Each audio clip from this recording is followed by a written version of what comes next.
Bonjour à tous, j'espère que vous allez bien.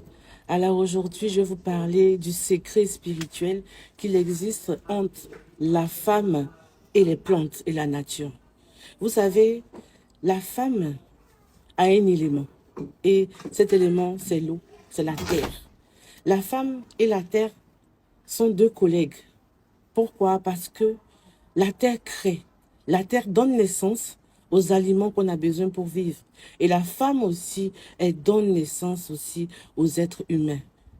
Et il y a un lien entre l'élémentaire et la femme. Il y a un lien entre la nature et la femme. Il y a un secret spirituel entre la nature et la femme.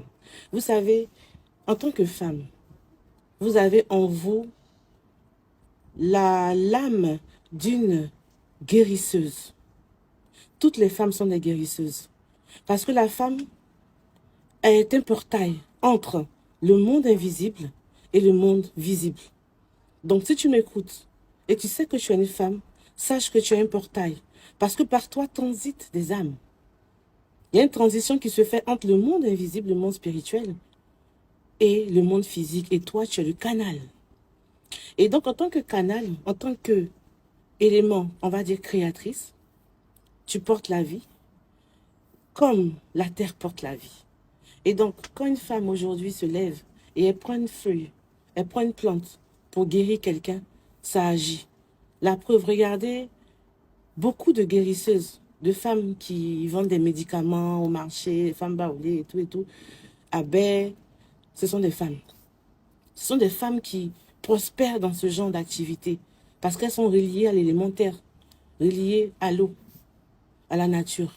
Le secret spirituel que je veux te donner aujourd'hui, c'est quoi? Tu es une femme, ton enfant est malade, ton mari est malade, ou il y a des blocages même dans ta vie, ou dans la vie des personnes autour de toi.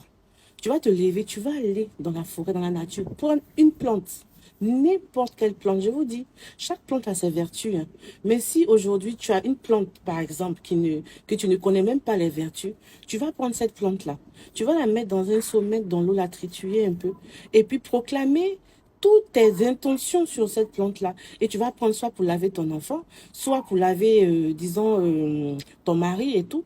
Parce que tu as en toi l'âme de la guérisseuse. Et donc, par toi, il y a la guérison qui s'opère. Donc, je vous dis, n'importe quelle plante, mais pas les plantes venimeuses, bien sûr. N'importe quelle plante que vous trouvez, vous prenez et vous activez les pouvoirs de la plante. Parce que chaque plante a son pouvoir. Vous activez les pouvoirs de la plante et vous prenez pour faire les bains et pour les enfants et pour tout le monde. Parce que ce qui va, disons, créer, n'est-ce pas, ce déblocage ou cette guérison, c'est votre parole que vous allez dire sur la plante. Et j'ai eu plein de témoignages comme ça. Je recherche par exemple l'hysope. J'ai pas l'hysope. Tu prends une plante et tu vas utiliser ça comme si c'était l'hysope. Et tu vas transmuter les énergies là dans cette plante. Et tu vas prendre ça pour faire ce que tu veux. En tant que femme, toutes les plantes vous obéissent. Mais avant d'abord d'aller couper une plante, avant par exemple d'aller couper même l'hysope, parce que certaines personnes me disent, mais moi je fais des bains d'hysope, mais je ressens pas, je ressens rien et tout et tout. Mais c'est parce que tu utilises ça mal. Comment utiliser l'hysope? Quand tu vas cueillir l'hysope, voici l'arbre qui est là. Tu dis bonjour d'abord à l'arbre, parce que l'arbre est un être vivant, ce n'est pas n'importe quoi, il faut le respecter. Tu dis bonjour à l'arbre, tu communiques avec l'esprit de l'arbre.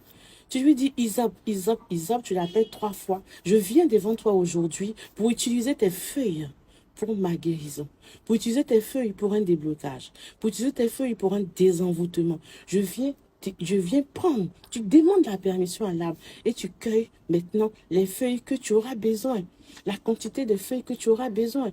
Par exemple, si tu as 40 ans, tu vas couper 40 feuilles. Si tu as 50 ans, tu coupes 50 feuilles et tu vas les utiliser pour toi, pour ton bain et tout. Maintenant, il faut parler à la plante et dire merci. Merci parce que la plante se sacrifie pour toi. La plante se sacrifie pour toi parce que tu vas l'utiliser. Tu vas lui dire merci à la plante quand tu prends. Et aussi, c'est très important, il faudra donner quelque chose en retour. Parce qu'en spiritualité, il y a toujours compensation. Donc, il faudra donner quelque chose. Qu'est-ce que tu peux donner à la plante? De l'eau. Tu prends un verre d'eau et tu arroses la plante. Voilà, pour lui dire merci de tes feuilles que tu m'as données. Et tu vas les utiliser pour tes bains et tout et tout. Et c'est très important de le faire, même si c'est dans ta langue, que tu connais le nom de l'hysope dans ta langue. Tu dis dans ta langue maternelle. pas forcément en français. Mais il est très important, avant de cueillir une plante, de parler, de demander la permission, de dire merci. Si tu ne le fais pas, ça n'agit pas réellement. Voilà ce que je voulais partager aujourd'hui avec vous. Vous savez, nous les femmes, on a beaucoup, beaucoup, beaucoup de pouvoir. Et celles qui étaient à la conférence des femmes savent de quoi je parle. Et donc, utilisons nos pouvoirs pour nous-mêmes, pour nos enfants, pour notre famille. Soyez bénis abondamment.